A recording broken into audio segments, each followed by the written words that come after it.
Oh, Awesome. Okay. All right.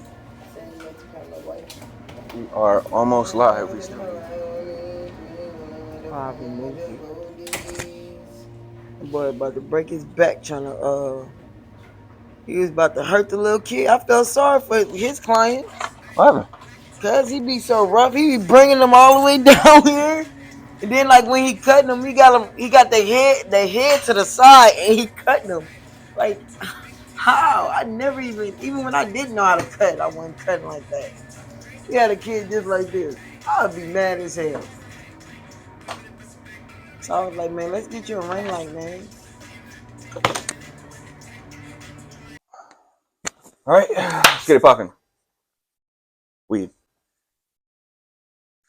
You know what we're talking about? Do you know what we talking about? Oh, I know. So,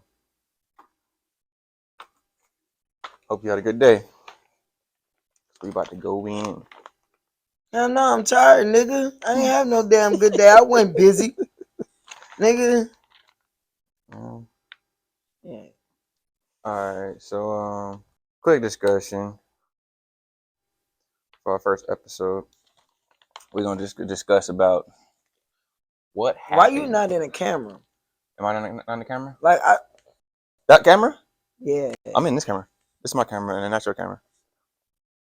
Alright. If this one might be a little bit off, like I might be on this side of the camera, but they showing the whole barber shop. All right, just double check. Yep, we're good. Take So one. take. This is it. This is gonna be the take. Let's get into the first topic. So what happened yesterday? Was it yesterday that we had that post? Day before yesterday or something like that. Yeah. Yeah, I think you posted it on. Yeah, something like that. Okay. So you wait. We talking about the content of the post, right? So Not so much of what we really were talking about. sure. Okay. I just feel like something needed to be talked about, and I just wanted to hold it off for this situation. I'm gonna go with this one. Some gas, some golden gas. We got some golden gas right here. From Stizzy. It's already open. First, should I discuss about the post? Should I reread the Yeah, you post? can go back on it because I'm pretty sure you know what you said. So go ahead and say what you said on the post so we can have a conversation about Okay. it. So to paraphrase, I dropped a post stating something along the lines of um, knowing that I need to be aware of when to not take certain services and the reasoning why, um, and why not. I've always wanted to be able to get every customer that comes in, be able to service them, and so they can walk out, happy. Everyone walks out with a service, some kind of haircut of some sort. Um, and I've never really been cool with letting people go without being seen, or that usually um that usually stresses me out. So in this particular time, which was about 2 days ago, I had a gentleman come in and sit in my chair. As this guy sat in my chair, I went to start a conversation. And so when I started a conversation, I'm not really into small talk, you know. I'm more so want to ask questions that I want to know about, you know what I'm saying, that I genuinely want to know the answer to. So, first question was, "Hey bro, why are you wearing a mask?" And the gentleman said, "Because I'm sick." Okay. Now, you can stop me whenever you want to. Now, for the viewers, how do you feel if whether you enter a store that is not yours, or maybe you own it, or maybe you're just an employee of the store? How do you feel when someone who's sick comes in and doesn't announce it. And I only say that because I had to get it out of him, you know. So that's the question for the viewers. Whether you are the owner of the store, just like in this situation, or you're an employee, or you're just a customer, how do you feel if you came in to a facility in which somebody is sick and they're sitting around you? This could be a barber shop. This could be a church. This could be a gym where you're going in and you're using equipment that other people are touching. So that's for the comments. Go ahead and drop your concerns right there in the box, and we'll discuss this. So, Tip, how do you feel? I'm gonna be honest with you. If that man would have told me he was sick for the reason why he's wearing that mask, I would have told him to get up out my chair respectfully. Due to the fact is, at this point of time and how this world is going with this COVID, you gotta be cautious for people. So I would have politely told him, that I'm sorry at this moment I can't cut your hair until you're able to feel better. These viruses are going around too easy. Um, I didn't came to a point in my life to where being in this industry, that you don't have to please everybody. Tell me about it. You know what I'm saying? You don't have to please everybody because there's millions of people out here Mm-hmm. that when we lose one, 20 more than come, and we didn't seen that from being up in here. So I will really let him know. I wouldn't say it out loud. I will turn him around and say, hey, for my health and your health and others around, at this moment, I can't serve you. I know on our sign it doesn't say we have the right to refuse services, but when it comes down to the health, I have right to refuse my service, Mm-hmm. and I would do that. You know what I'm saying? Just because at the end of the day, he's not paying my bills. Well, he is, but not This really. is true. I mean, in a sense, you know what I'm saying? Right, Yeah, he's putting right. money in your pocket, Talking but this right. $30 haircut isn't That's really it. worth your Sickness, health. health. You know what I'm saying? Exactly. Or just the stress of, damn, am I gonna get sick soon? You know, I'm touching all over this person, and you got so all these bacterias around in the chair in the room I don't in know. the room. Like You don't exactly. know. Even though you You got don't that know. mask on, don't mean it's covering. Cause I didn't know so many people that wore masks and still caught COVID. So I think it's If a you sick, stay at home. isn't it a general like understanding that these masks aren't working? Depends on which ones you have. Some of them do. Like I guess you gotta have the medical ones to work. That's what they say. That's what they say, right? But then look, you turn around and find out somebody that work at the hospital then called COVID, and they got all the PPE on. They got They got everything, all the right? PPE. So like We don't have no PPE. We don't got okay, nothing. the biggest difference maker. Like these guys are frontline soldiers, these nurses and whatnot that are right there in front of the COVID, working with the COVID. You know what I'm saying? So you would assume that they would probably catch it at some point. There's a lot of them that didn't catch it. Right, You know what I'm saying? right, Some right, of them right. probably did. I'm not sure. Nonetheless, this is my life we're talking about, and Correct. I And can't. my livelihood, cause this is how I What that eat. mean? My livelihood. This is my livelihood right here. This is how I live. So I can't sit here and get sick because of somebody else's mistake, careless mistake, Selfish mistake. selfish mistake. So, and I Yes. say that because this is how the rest of the story went. So this guy says, "I'm sick," right? And so my first reaction was, "What are you doing here?" Right. But then I was like, "You know what? Don't even worry about it. Like, don't even answer that question. Just like, don't. You shouldn't do that. Type of shit." And so now I'm like, "Damn, I gotta do this whole service." With a And sick dude, yeah, what, he could be coughing. bro? And I'm stressing out. I'm touching all over this person's face, his head, and I'm look. I'm gonna give him a benefit of a doubt. Uh, I'm gonna go ahead and say like, all right, maybe he's not too sick or whatever. I don't know, right? But all I know is that's what he told me. And then by the time I got around to doing his lineup, that's when I felt the heat coming off of his body. You know what I'm saying? That's when I knew like, oh, You this dude, sick. right? Okay. Still got COVID.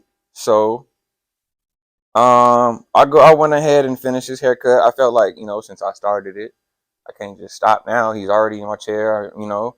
And I didn't make no big fuss about it. There was nobody in the shop. It was just me and this kid. But I just made sure that when he walked out, I made let him know like, hey, don't do that again because that's selfish. All right. Facts. I didn't yell at him. I didn't cuss at him, and I didn't threaten him. I felt like I didn't disrespect him. So this is how my Mondays go. I'm sitting there like, damn, like why does this always happen to me? I'm about to send a text message to Tip right now. I'm in the store. I'm in the grocery store line. Checkout. I'm about to send this message. I'm just like, man, I get a call. I answer the phone. Somebody's looking for me. He's like, yeah, man. I just sent my son in there, and he came back and told me that you didn't want him in there because he was sick. Hmm, your son.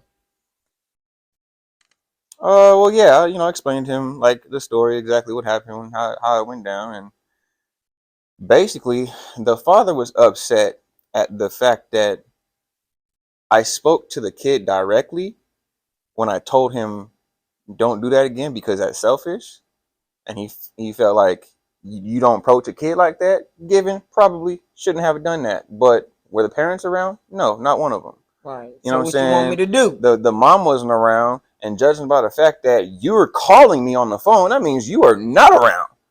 You know what I'm saying? So this guy goes on telling me, yeah, I've been to your store, a bunch of times. I always, pay. I always tip. I don't ever, like, I don't ever flake on my appointments. This and that, and I always try to keep it right with you guys. But I sent my kid in there to you guys one time, thinking that, he was gonna receive the right service, and blah blah blah blah.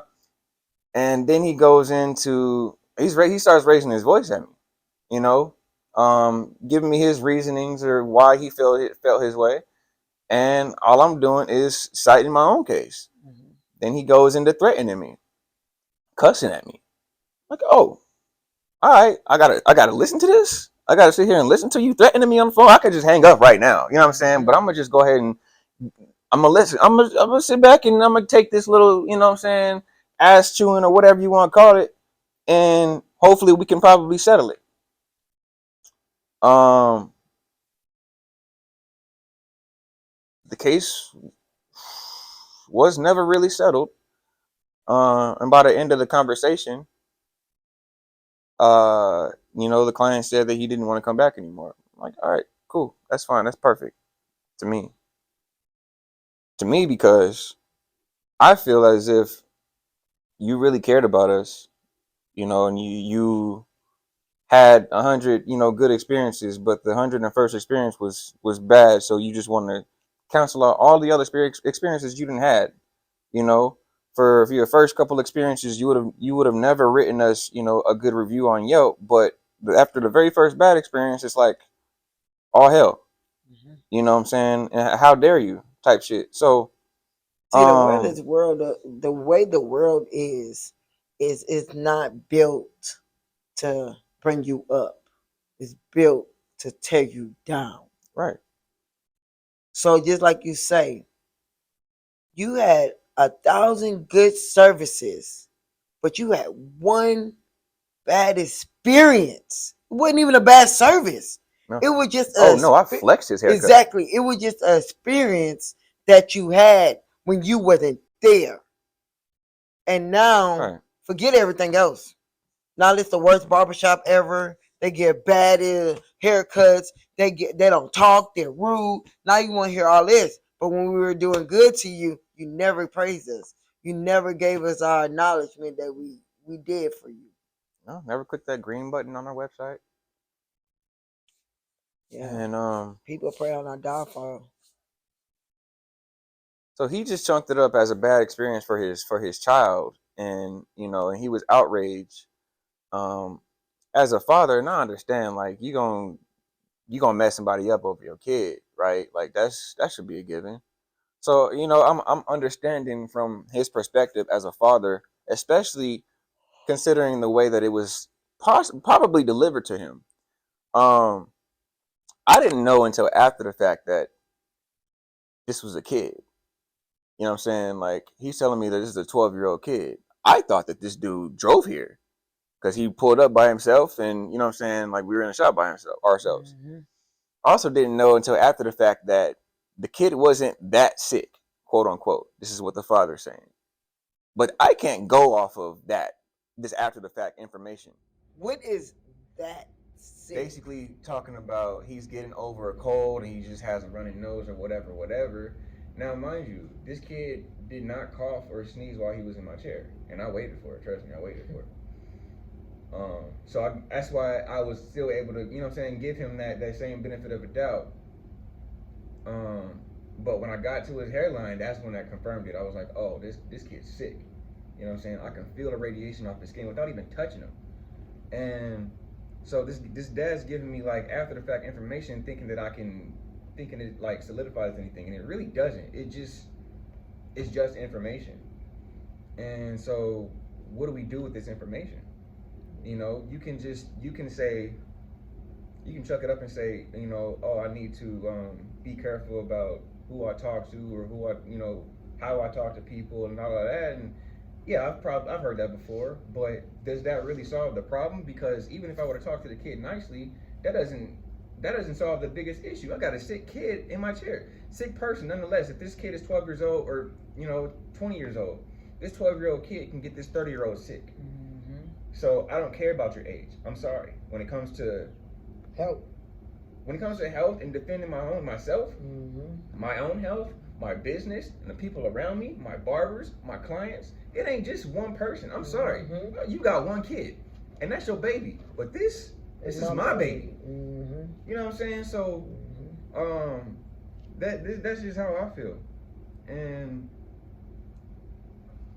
ultimately, what I learned from the situation was that I need to be okay with not rendering services that I'm just not, comfortable with, and that goes for anything. That goes for, wild, outlandish kids. Before I would say, yeah, no problem, I'll handle them. It's all good. No worries. Bring them to me. People come up to me talking about, oh, I heard you good with kids. Well, really? That sounds like you got a bad kid. But go ahead, send them to me. Now? No. I don't want them. I don't want that stress in my mind. I don't want that stress in my heart, and it's just not worth it to me. And I feel like though you're at a point in your life to where you don't have to put up with the shit that you pulled up with 10 years ago. This your shit right here. You already accomplished what Barbara's already trying to get to. You're already there. You already been through the bullshit and stuff like that. So it's okay for you to pick and choose. You know what I'm saying? What you want to do, how you want to do it, when you want to do it, as far as it goes to the barbershop. But me, I haven't got to that level yet. But I still don't want to be disrespected at the level that I am now. Right. So in my mind, I still keep it in mind that I'm not a barber for everybody, and I'm okay with that. I'm totally fine with that. I'm fine. If I can't give you your best cut that you were looking for from the next person, well, go back to that person then. Go back to them and let them continue to do what they were doing. Because everybody don't cut the same. Absolutely. That's facts. Everybody don't cut the same. So, some people you can ask for a high fade. And it would be a high fade. Go back to the walking that I had. I'm thinking what he probably really wanted was that he didn't want me to go with a one fade type of high fade. He probably wanted me to go with like a 1.5 to still keep it dark to the fade type of fade. That's what I'm thinking. But if that was the case, you should have told me, like, or showed me a picture. That way I would have been like, oh, okay, I know not to say. But when you say a high fade, man, dude, I'm going to give you a high fade. High fade's a high fade. And that ain't with no 1.5, 2. You know, stuff like this is part of the reason why I just do my own thing anyway. You know what I'm saying? It's like, I did do my own thing, and look what happened. You fade this. This not faded. When I say by that is I use all of my experience to decode what you're saying and figure out exactly what you want versus what you said you wanted. And so let's talk about a high fade for example, right? There's different ways to do fades, right? Yes. Yeah. Okay. I've realized over my career, my experience, that not everybody that says they want a high fade really wants a high fade. Okay. They want a mid high fade. Sometimes they just want a mid fade. You know, and there's different ways to do that. So what I would do is I treat my high fades and my mid fades almost exactly the same. I do a mid fade and I just make it more broad. That's really all I do. I put my bald line in the middle of the head of the canvas, and my fades are more broad. That is my high fade. And that's to keep a little bit of the dark texture, the contrast between dark and light, to keep a little bit of that. Because if you just go straight high fade, you're going from bald to not, barely any hair, and there's not much any room for a blend. Or that's why he was saying it wasn't a blend, because it went from bald. But I saw that haircut; it was definitely faded. That's what I said. But unfortunately, yeah, not everybody's gonna do it like the last barber you had. So right. Don't expect it, and don't expect it from me, because I'm not going to even try. Exactly. I'm gonna do it my way. So if you ask me for a mid fade, I'm gonna do my mid fade. And if you like my mid fades, then you gonna come back to me. If you don't, then I know. So I knew he didn't like my high fade, so find it, and I'm fine with that. I am perfect. That was your first time here. I'm perfectly fine with that. I'm gonna have plenty more. And then this type of job here is a hands-on. So the only way you learn is from experience. That's the only way you learn. Like in school, what they do, they teach you, then you take a test. But here, you learn it, then you take your test. You know what I'm saying? Like you go through the obstacles, you go through the rough times out, especially in the world. In the world, they test you before you fucking learn anything. You do not get to learn nothing in this world until it's to you and you already been tested. And you done fucking failed, and that's how you get better. Because you done failed, knocked your head down, and then you got back up, and now you're a better person. Fucked up a few haircuts. Yeah, you know what I'm saying? Exactly. So that's what I did. I fucked up a few haircuts, bumped my head. You know what I'm saying? Learned that experience. Now I know what I'm looking for. You know what I'm saying? So if you ask me for a high fade, I'm going to give your ass a high fade. And you came with a bush. So, of course, that's what you wanted. You wanted the high top. You told me you wanted it to look like a Gumby type of style. I don't know. I said, you want the part there? He said, no, it's all right, bet. So we're going to minus the part, lower it, flatten it for you. Boom, give you that fade. Dude, the first time he looked at it, he was like, all right, bet. Then after that, I don't know what the hell happened. I think what threw him off was the curl. The curl part at the top, I think that's probably what threw him off. If it probably was a bush, and it probably would have looked more so faded into it. We don't know. We don't know what he was thinking. No, I don't.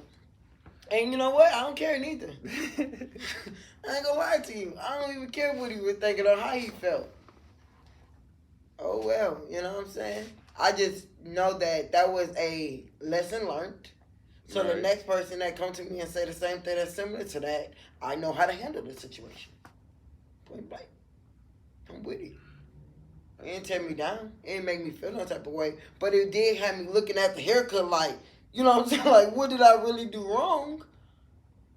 Got me wrecking my brain like I did something wrong. But in reality, it was just a different type of fade that you wasn't looking for. That's all. I'm fine with that. Right. All right, Tip. So, introduce yourself. Who are you? Who am I? I'm Tip. What's happening? You know, like TIP. But I had my name before y'all even knew about TIP. I'm gonna put that out there right now. I had my name since 1986, and I don't think T.I. was a rapper then. Okay. So, before y'all start saying, "Oh, we got it from Tip," and, no. No, so this is all original. Yes, this is original. He was still a little badass Tip from Bankhead. Yeah, that's fine. But nobody know that. But yours is also original. Yeah, well, badass kid from New Orleans. What does Tip mean? Where does it come from? Tip is a nickname that my family call me from my name that they call me, which is Tiffany. But then they changed Tip to Tiptoes. Because I used to walk on my tippy toes a lot. So I just took out the toes part and just kept Tip. But my family still call me Tiptoes. Tip. Tiptoes or tiptoes? Tip. T-I-P. Tiptoes. Yep. So, And so yeah, I've been having that name for the longest. I'm originally from New Orleans. Who that? Who that? Who that said it gonna beat them Saints? You know what I'm saying? I bleed black and gold all day. All day.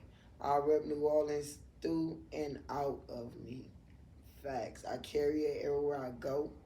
Everywhere I go, somebody asks me, you're not from here. Yeah, I want you to know I ain't from here. I want that. I'm not. Yeah, not close to.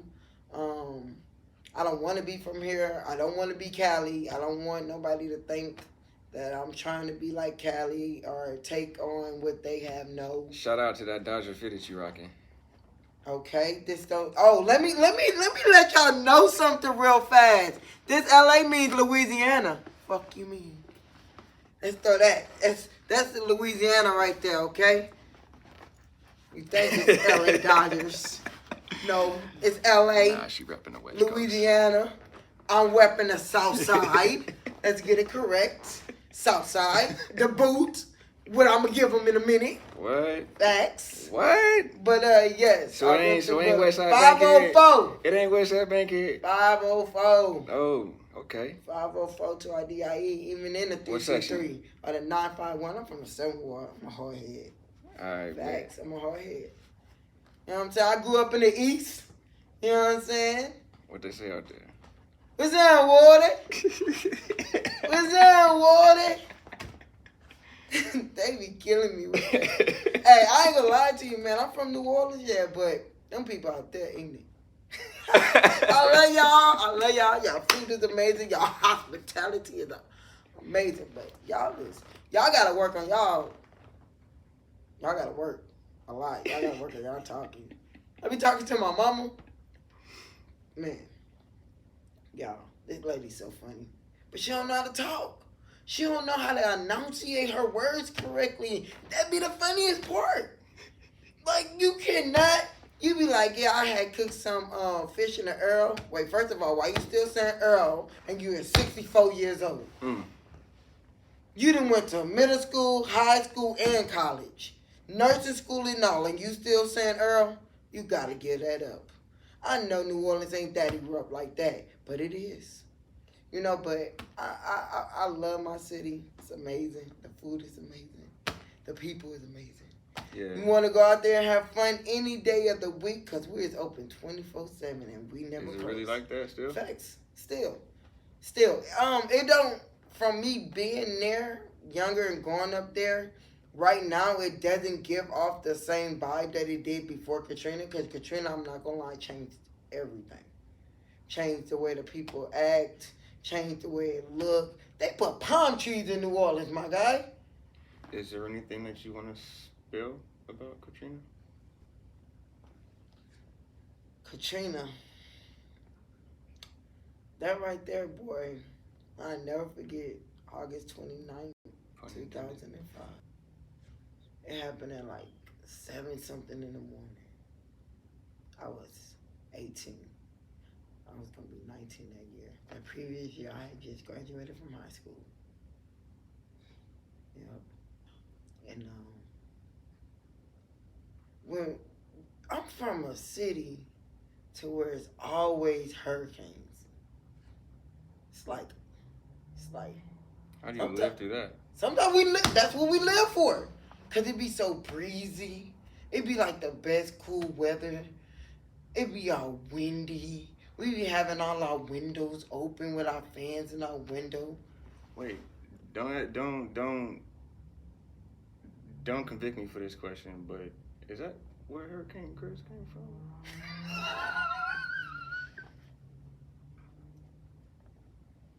Is that a You stupid know what? question? I don't know about if Hurricane Chris came from the hurricanes, like, cause you know the hurricanes are named, are names. You know what I'm saying? Bet, yeah. So I don't know where he got that name Okay, from. okay.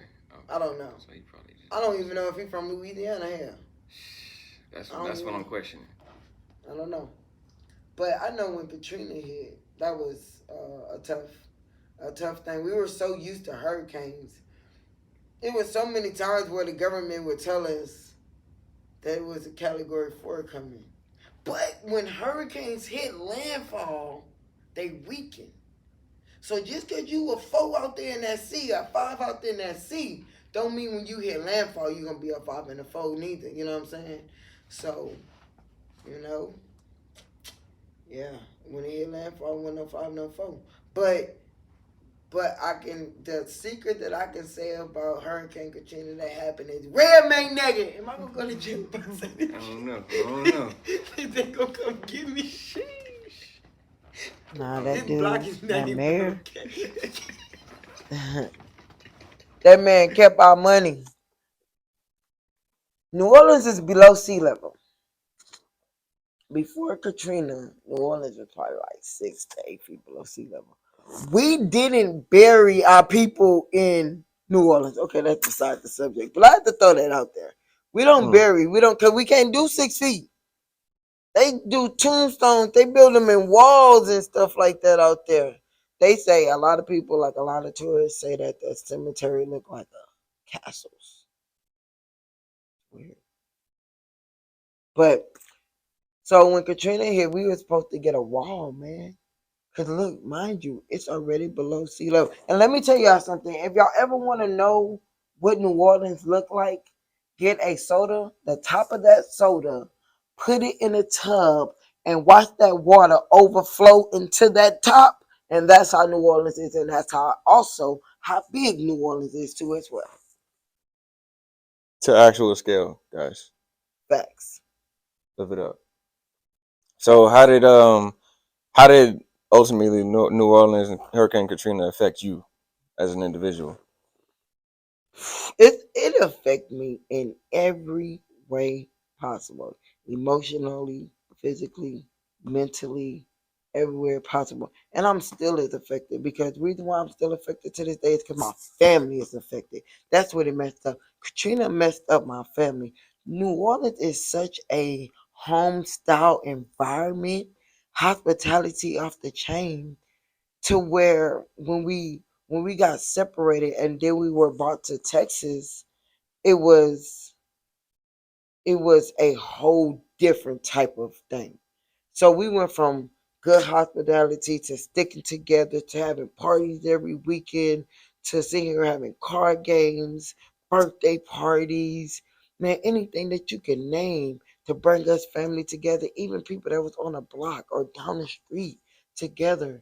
You know what I'm saying? Now we are so like crashing.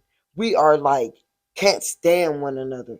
And I don't know what happened. And I think that right there is what really hurt me the most. I have family everywhere in the Philippines, in Texas, in New Orleans, out here in Cali, in Florida.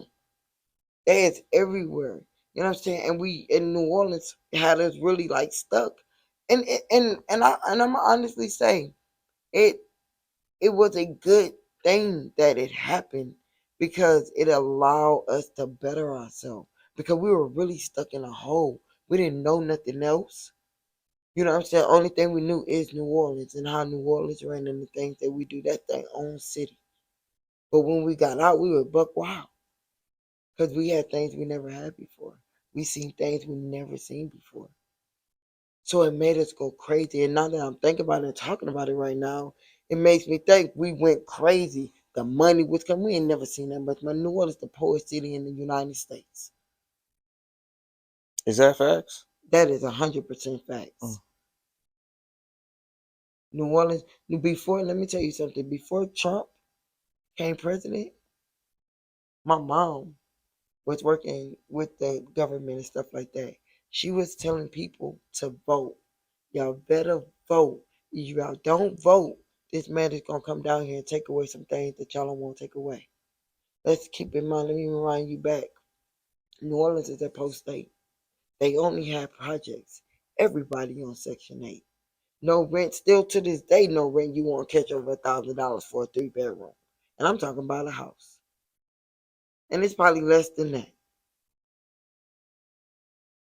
New Orleans is a post state. So before Katrina, it was nothing but projects, a lot of projects. But now, when Katrina hit, I feel as though that they did it to get us minority people out of there and just have tourist people. So before before Trump became president, my mom was telling everybody to vote. Make sure y'all don't vote for President Trump. Trump came down there and shut all that shit down, all government assistance down. They couldn't. They couldn't. They New Orleans used to have a system to where we used to go to a corner store. Like we didn't have fast foods. We didn't have Applebee's. We didn't have TGI Fridays. We didn't have El Por Loco. We didn't have Del Taco. We didn't have only thing we had was McDonald's, Wendy's, Popeyes, churches, and Cane's. And we only had Cane's outside of New Orleans. But we didn't have no Walmarts. We didn't have a mall. I didn't have a mall growing up. It was a plaza and it was a square. So and then so we didn't have these restaurants to go to. Our go to was corner stores. They served everything: breakfast, lunch, and dinner. They had grits, hot sausages, eggs, toast, whatever you want on a plate for like $5.99, and you can swipe the food stamp card for it. And you can swipe the best food ever. That man went down there and stopped that shit. Now they can't get hot plates for no food stamps. So what they did was, so the po' boy used to be like $8. You can go down there and get a 12-inch po' boy for $5.99. A 12-inch po' boy this big that come with shrimp, lettuce, tomatoes, ketchup, cheese, dress, extra meal and all. You get a hot sausage, a shrimp sandwich. You get anything. They charge like $3 for mayo out here in They California. don't even charge you for the mail out there. And then you go get your little cold drink for 99 cents. They still got 99 cent cold drinks out there. We still got 99 cent chips. Chewies. Come in any flavor you want. Barbecue, sour cream, Chewies. hot and spices. Off the chain. 99 cent. I go down there and get them all the time. Every time I go down there, I always get Chewies and Pearling candy. All the time. So Trump shut all that down, made them people struggle. So now they struggling even more. And then, to be honest with you, I got a lot of secrets for New Orleans. Them kids that the tourists see when they see them on the street playing that. Before Katrina, I can't say now because the rent probably went up a little bit. But before Katrina, them kids was out there working for their parents' rent. They paid their rent in the projects, but their projects rent wasn't nothing. It was like $75. It wasn't paying that much for their rent. My mama was paying $750 in 2003 for a 2 bedroom. So, what do you think that what could be done or what should be done from your perspective to you know get New Orleans back to a city full of hope, I guess you can say. To be honest with you, I ain't gonna lie to you. I love my city to death, but I think it's too late because they're already brainwashed and messed up out there. Like when I look at the news for New Orleans, it's ridiculous. Like they don't talk about it. Nobody talks about it, but it is ridiculous out Do there. you know there's a politician getting ready to run for governor I do. there? Yes. Okay, Yes, I do. And I hope that she is willing to make some changes coming from New Orleans. okay, You know what I'm saying? So, I heard her theory and the plans that she have and the changes that she have already made. okay. You know what I'm saying? How So, did you hear about her? What's her name? Do you know her name? um You can look her up. what is her name? But let's see. Let's see what her name is. But she let me see, can she I heard her on the Breakfast Club. Oh, of course. You know what I'm talking about.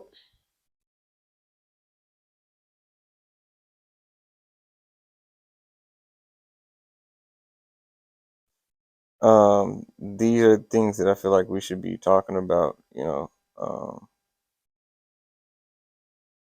The conversations that we should be having in a shop, in general. You know, not just late night, but we should be having these important conversations about who's in power and who's not. Who gets to say so. Who knows the correct time and place to give the correct say so? Because they just Who be out has here. yeah who has the credentials for the say so? You know what I'm saying? Um, and this lady, I feel like I can give her the respect for the trials and tribulations that she went through.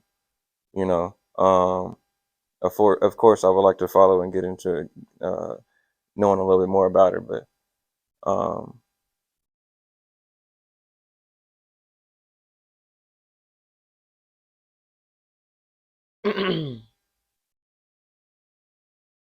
What is her name? Why can't I find her?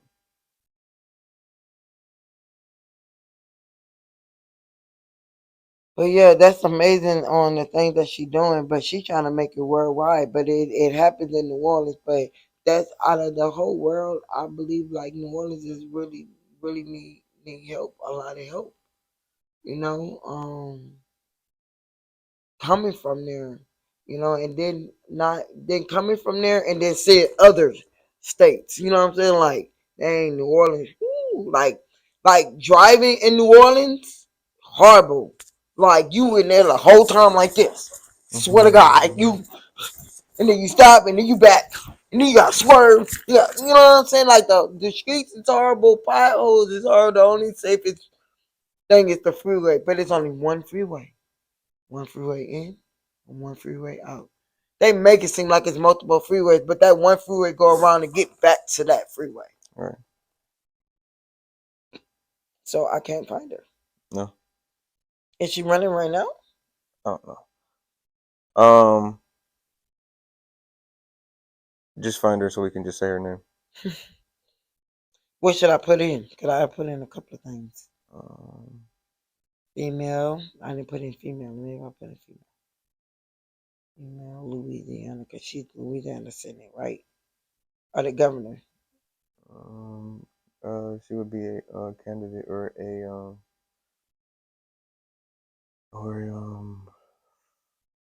I don't know. How about just look on the Breakfast Club podcast and they tell me what it is? It was just on the other day. Oh, we can go. How did we could go? We could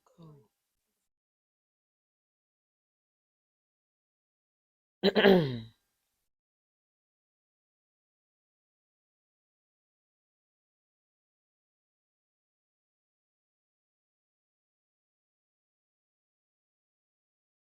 Yeah, that's amazing. I want to give back to my community, but I know my phone about to go dead. But I know that it's gonna take some time before I can do that. But I want to do that.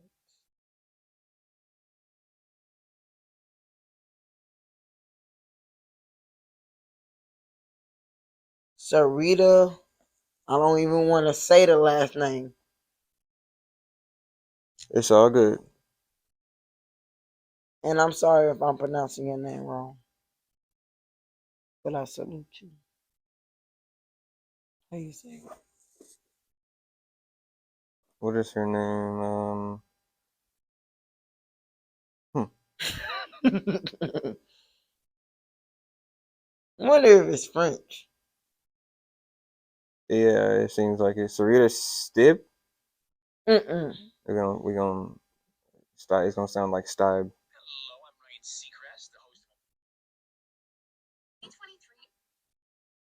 He's not gonna say it. He, Why they not? don't say it. Why not? They don't say it on the Breakfast Club because he don't know how to pronounce it. You for sure? Watch. Look. Yeah. Sarita Stibe. Oh. All right. Yeah. Sarita Stibe. Um, Tell me about your style and your uh how do you say intrigued? Um, what what intrigues you to be a barber? What intrigues you about the barber industry or the barber life? So I started. I cut hair a long time ago. I've been cutting my own hair for the longest. So, um, as I got more into it, I'm a people person. So as I got more into it, I was seeing that I was meeting new people with different type of hairstyles. Um, different type of personalities, um, different type of professions that they have. Not saying that I'm gonna get into it, but just the learning and hear their aspect of it is is For is sure. pretty nice. So, I got into barbering because I am a people person. I do like to communicate, but it's the feeling that I give the person once they get out my chair that they feel better about themselves. I give them that confidence that they need, that boost that they've been waiting on or looking at themselves in the mirror trying to figure out what the problem is. And then when they come here, they be like, oh, this was the problem. I refresh and not only and I like making my clients feel refreshing and worthy of their time of sitting in my chair. I like that feeling. I like that. I like that. It makes me want to do better and try to add more to it to make them more feel relaxed because now me being as a female, being in a male dominant industry, knowing the difference because men need to be relaxed too. We do. We have feelings. Exactly. And men need their time and space too. Just like women. Women got everything. Man, they got the nail salon, they got the facials, they got the with the nail salon come with the nails, the toes, the eyes, the everything. You know what I'm saying? But let's look at it and sit back and think about it. What does men have to comfort them, to relax them? Because what does this society consider men as? Hardworking men. They gotta be the breadwinner. They can't crack. They can't fold. They can't cry. They can't whine. All they gotta do is just work. You know what I'm Well, saying? So I feel it's I'm like not gonna the lie though. I get pedicures too though. yeah, but you probably didn't get pedicures until about 5 years ago. Say about 10. Probably when you start working here because your feet was hurting, so you needed somebody to play on it, and they did it. You know what I'm You know what saying? I'm saying? You King, know? a king likes to be, you know what I'm Yeah. saying, touched on and pampered too. Exactly. So when I feel as though when you come to a barber shop, I feel as though that's your time to get pampering, whether a male or a female doing it to you. Ain't like they doing it for another reason. They doing it for you to relax. This is their job. In barbering school, they don't only teach you to do dyes, cosmetology. They teach you to massage. They teach you to braid, cut, shear, razor, how to properly massage somebody's face. You know what I'm saying? So they teaches you that. So why not? And they teach you that for a reason, because this is their moment to relax. This is a man cave outside of their man cave. This is where when they come and talk about sports and you know about the male lady that just walked by or something. So that's why I like it. You know what I'm saying? I like making especially black men feel worthy. Absolutely. Salute to that. Um, that's another topic we can get into.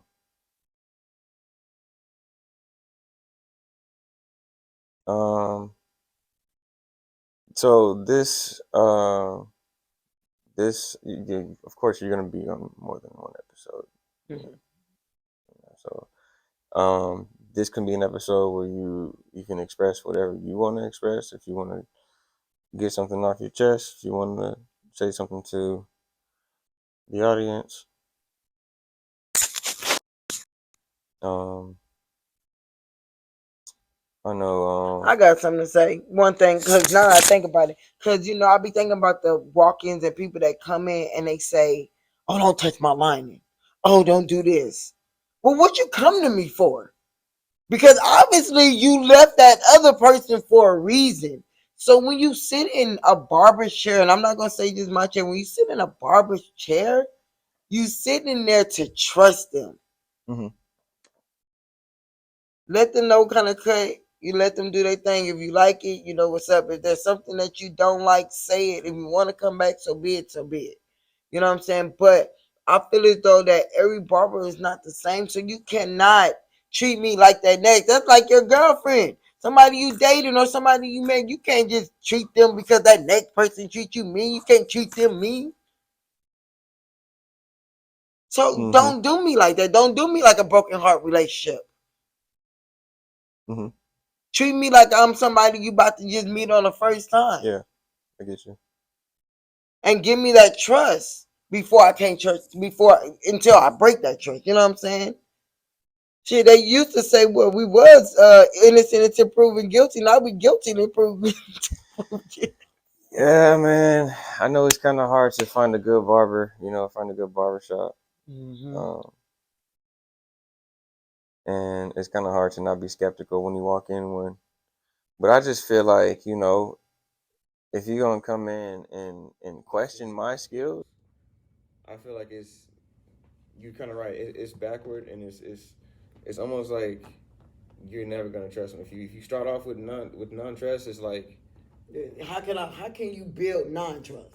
Because obviously the barbers that you have been going to ain't been giving you what you need. Mm-hmm. So you're going to different barbers to see who can give it to you. So that's when you come in with that trust level. Now at that moment, they either keep your trust or you break it. You either have trust or you don't. There is no in between. Mm-hmm. Exactly. There's no in between. There is no. And if you come in here non-trustworthy, then you're gonna get the non-trustworthy service. It's about perception. That's it. And what you make it. And what you make it. What you make it at you. At the end of the day. Your ass. Yeah.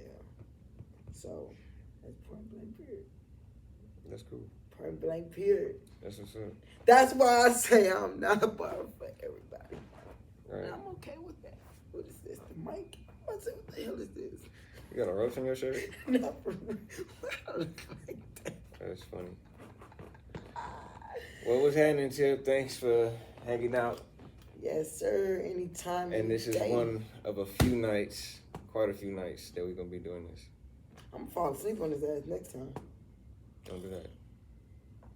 We'll see who our next guest is going to be. But I'm excited for the show. And we out. Come on. This stand for Louisiana. This stand for,